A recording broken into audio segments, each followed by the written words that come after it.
So I'm watching a film called Disruption, which is one of the um, many documentaries on climate change that have appeared over the last several decades now. Um, it's like most of them, a fairly gentle introduction, designed to swing a vote rather than uh, generate academic interest. I think what I'm trying to say is clear. These films aren't meant to be specialized or really get into the topic much. It would be nice to see a few that are a little bit more in depth. It's designed for mass consumption. You could really understand it with a grade 10 education sort of thing. And that's what is necessary if you take this idea uh, of large scale mass movements as the way to have things work. Um, and I think that that's tied into um, a lot of the motives underlying um, climate change activism.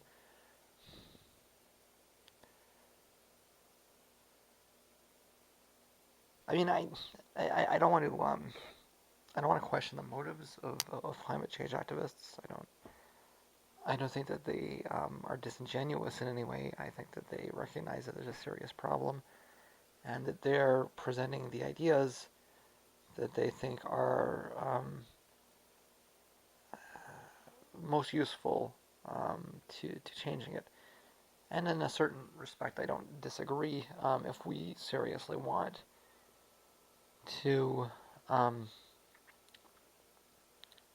approach this issue in a long term sort of way, um, then it's going to require um, very strenuous shifts in culture in the United States, particularly.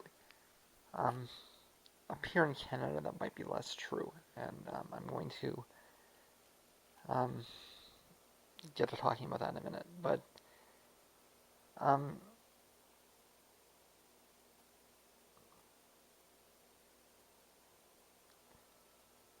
sorry, I had several different trains of thought running through my head, and they all just crashed into each other. So I had to stop and observe the train wreck. Um, okay, so first things first, um, this idea of is the best way to approach climate change um, by building an audience or by building a mass movement. Um, like I say, that would be the um, perspective that um, the activists that the climate change um, or the scientific community were forced to go to would think. Um, of course, that's what they would think. Everything else they've done is based on that. And to an extent, I don't, like I say, I don't disagree with them. That mass cultural change is a requirement on that level. But it's maybe a part of the um, error that we can see in hindsight.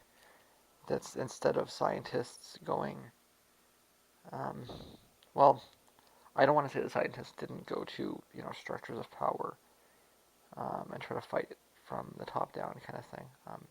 They know it did, and they ended up working with the um, activist movements more out of necessity than out of choice. Um,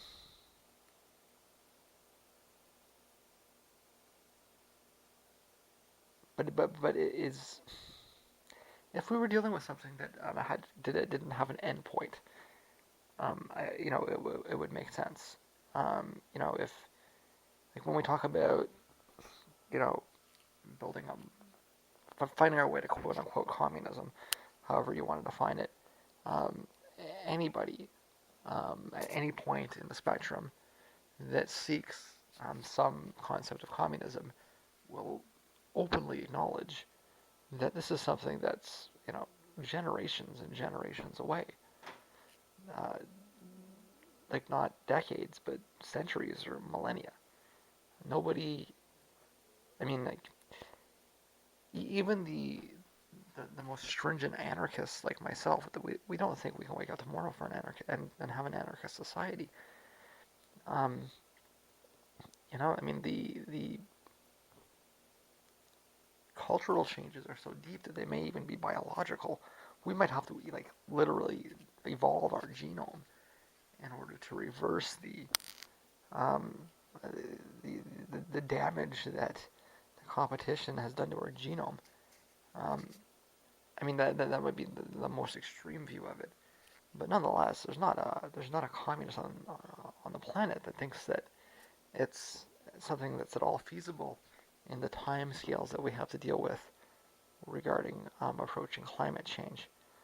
Um, and so the best thing that you can really um, attach to these arguments and these approaches is the idea that it might act as sort of like a shock tactic, a shock doctrine, maybe even that might you know slap people so hard that it forces them to change something really quickly. Um, but I mean, I don't think that's reasonable. I think that the best that you could expect out of that is another failed experiment, right? So and I've argued the other point, the opposite point before that, you know, it, and I would still argue that in order to actually, get over this and to defeat climate change, um, well, to defeat climate change is kind of a silly thing to say, but to get it under control is equivalent to getting past, you know, what we call capitalism. To get out of this phase of economic development. Um, and it's not. Um, it's not inconsequential that the whole industrial era is built on top of this technology, right? So I mean, in a way, switching the mode of production um, is really fundamental to changing the economic makeup of society, which is what the whole leftist movements are really all about, right? Um, so I mean, there's this um, kind of contradiction there. Um, it's like, yeah, this is what I mean. It's very easy to see, the arguments and how they make sense and everything. It's just that there's a humongous contradiction regarding, what everybody thinks of as time scales. Nobody thinks that the economic changes that are required to get beyond capitalism can occur in the time scales that we have to reverse or get a handle on the warming that's happening.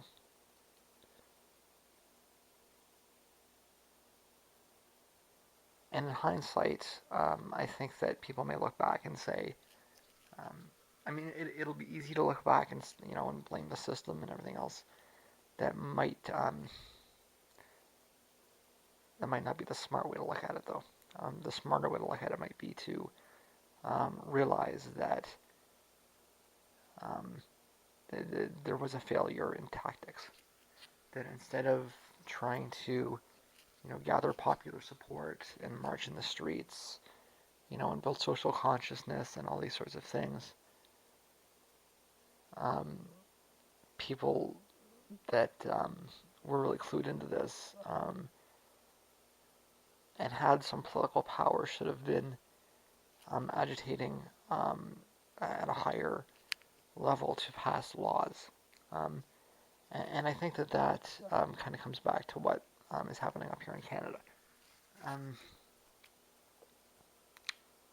there was an election in Canada a few months ago, and one of the things in the platform of the party that won was a promise to dump billions of dollars into what was called green infrastructure. And that goes back to what I was saying before on the Asimov part. Um, in the end, that might be the strategy here, not taxes or trading systems or movement building or any of this kind of stuff, but just spending. The good old fashioned, Rooseveltian New Deal spending. I mean, how did the Americans win the Second World War? They spent. Okay, they built and built and built and built. Um, and I think that maybe um, a lot of the problem that people are having is that they're not able to see how that's not a contradiction. Um, so let's say the government was to build billions of dollars worth of solar panels and distribute them um, uh, across the country. They just did it. If they just built wind farms and built solar farms and just shut down all the coal power plants, or if they just did it, you know?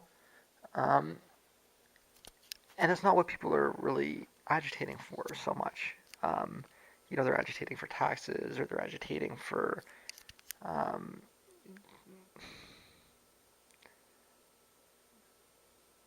maybe some criminal laws.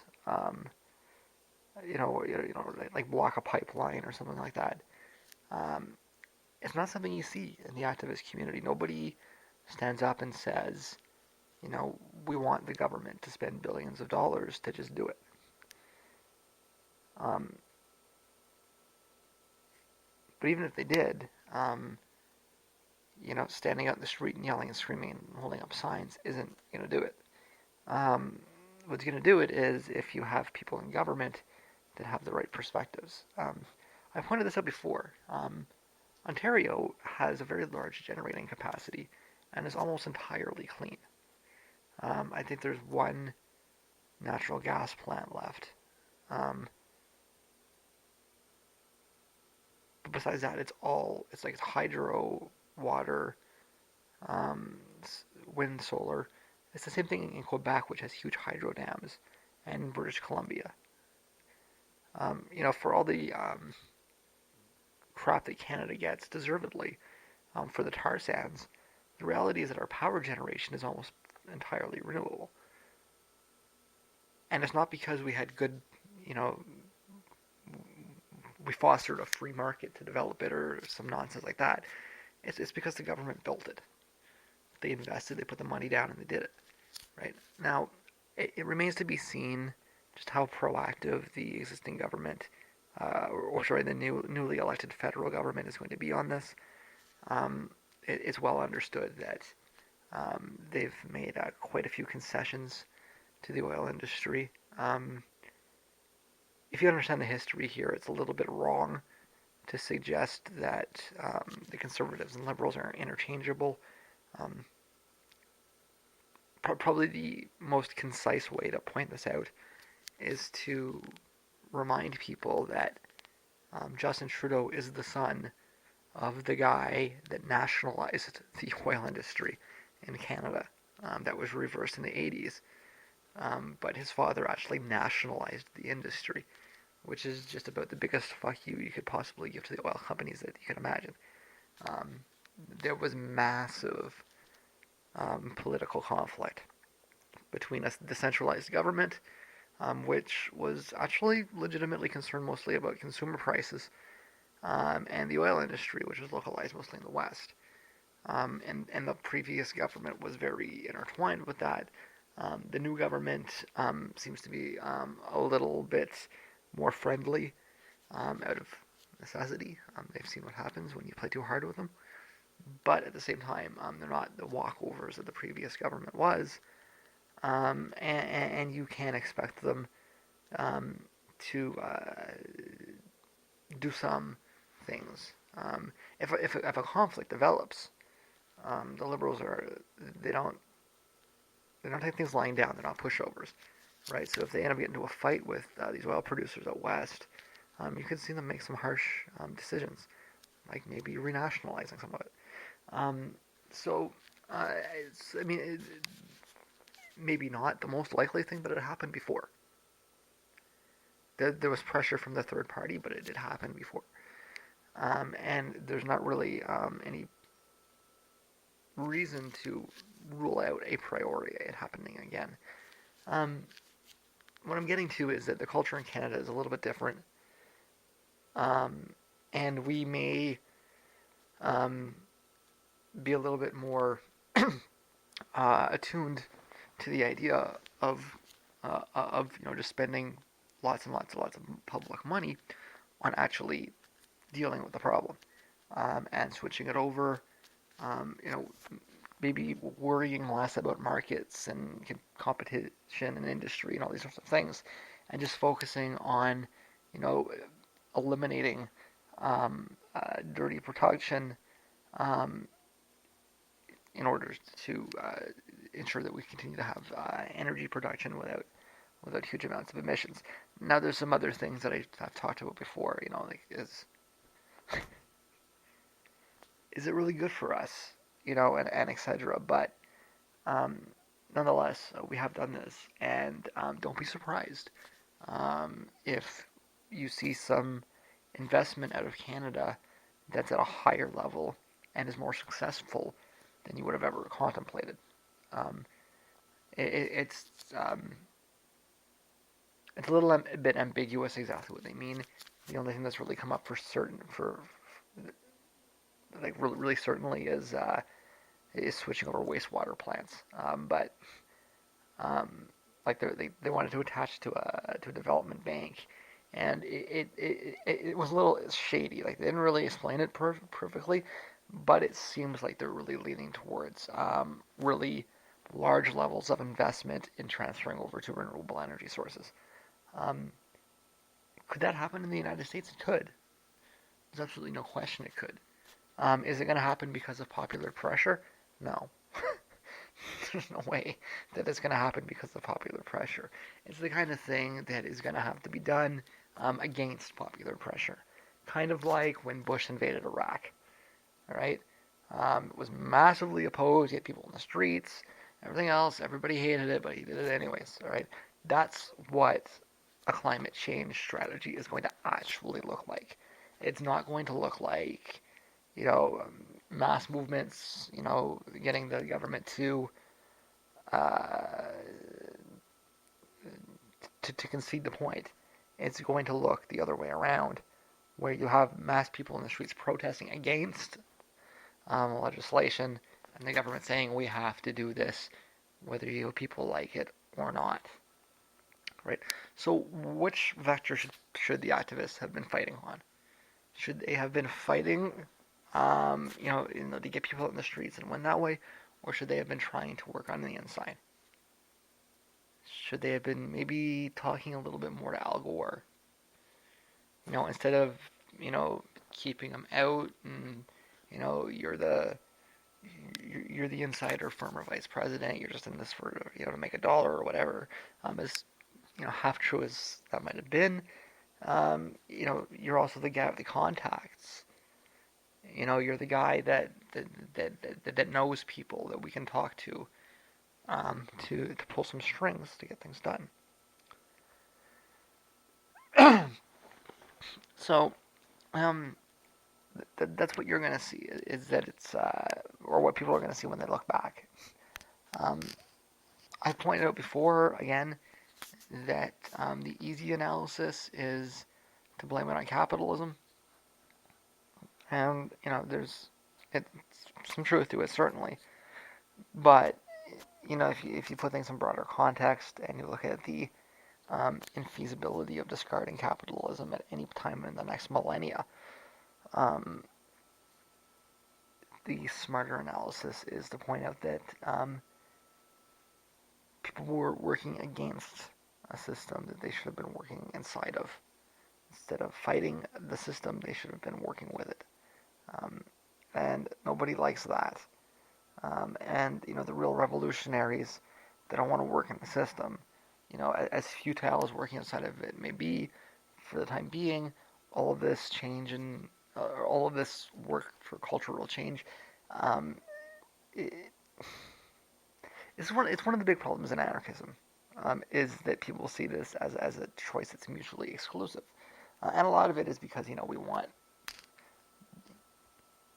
we think that the way to build the society we want is to build the institutions that we want now, not to build institutions that may one day become the institutions that we want.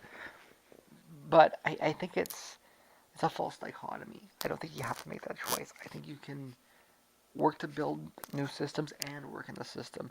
And in fact, you're probably better off modifying the system as you build new parallel structures at the same time.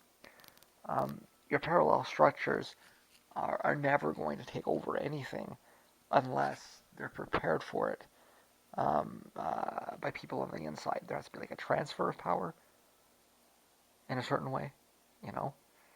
So there has to be some movement on the inside in order for the movement on the outside to make any sense. And that sort of failure to see the issue in that broader scope, I think, is going to be what people really see when they look back on this. But there was another um, thing that I wanted to point out. They're asking a question about why it is that people aren't reacting.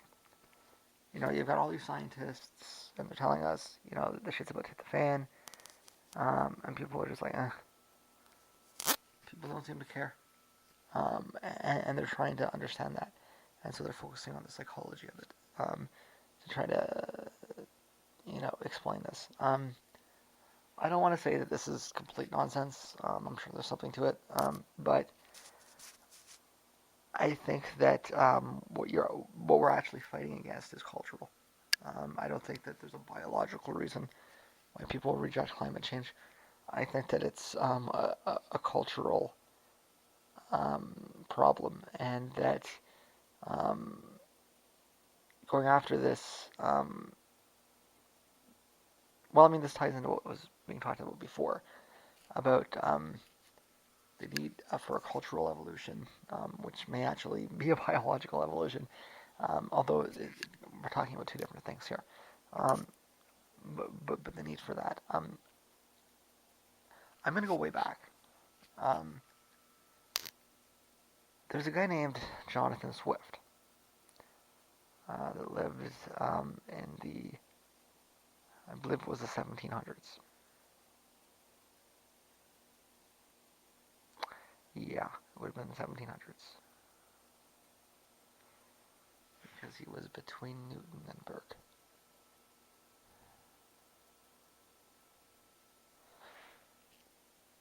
People today look at him and see him as a brilliant satirist. I would have to think that people that take that position are not reading his work critically. I read his work, and he comes off to me as a fool, a reactionary fool. I don't. I I think it's clear that I have a lot of respect for satire. I think satire is a great thing. It's a great way to have people understand things better. But his targets um, were quite often um, acting at a level that was well beyond him. And instead of satirizing them, he should have been helping people understand them.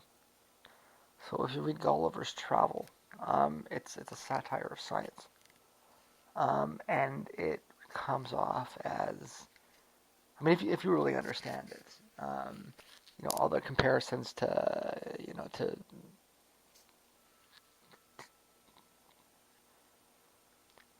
what he's really doing in Gulliver's Travels is he's upholding the medieval system of Christianity against the reawakening of pagan science. Um, and he's doing so by casting science as, old-timey Pythagorean philosophy. And in the process, he really exposes how little he understands. Um, it's the kind of thing that is still very common. You see it all the time. Um, just go hang out on YouTube, you'll see it all the time. It's satire that instead of see, if you are as ignorant as the author, you may fall into the traps that the author fell into. But if you have a better understanding of what it is that is being quote unquote satirized, it just comes off as somebody that doesn't understand what they're saying and that doesn't know what they're talking about. Um, and that is really the truth with Swift, is that he just didn't know what he was talking about. And it's quite obvious. His defenders will claim that, his writings indicate how learned he was and, that he saw the value of science, but I don't get any of that at all. I think that's a lot of splaining. Um, and and the truth is that the man was the archetypal, ignorant religious Christian conservative, doofus that we still see around us so much. And so this so-called brilliant satire is in truth just simply great ignorance.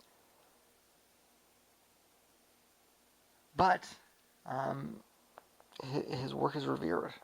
He's widely read, and he's widely respected. Um, he is a kind of icon in conservative religious circles. And the educated conservative, which is only not an oxymoron because the hierarchy enforces it. It should be an oxymoron, but unfortunately, a couple of them got a hold of some institutions, and you can't get rid of them once they do. So they just keep perpetuating it, right? Um, it's been passed on, and it's become this this cultural truth. If you listen to Bill O'Reilly, you can hear a lot of Jonathan Swift in him, um, and it may be the case that Bill O'Reilly is no less ignorant than Jonathan Swift, and half the satirists at that. Um, to the extent that Swift was a satirist at all.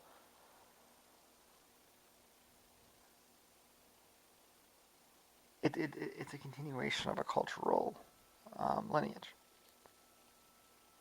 And, having people change their attitudes and be less skeptical about science means breaking up that cultural tradition that's been passed down for generations upon generations.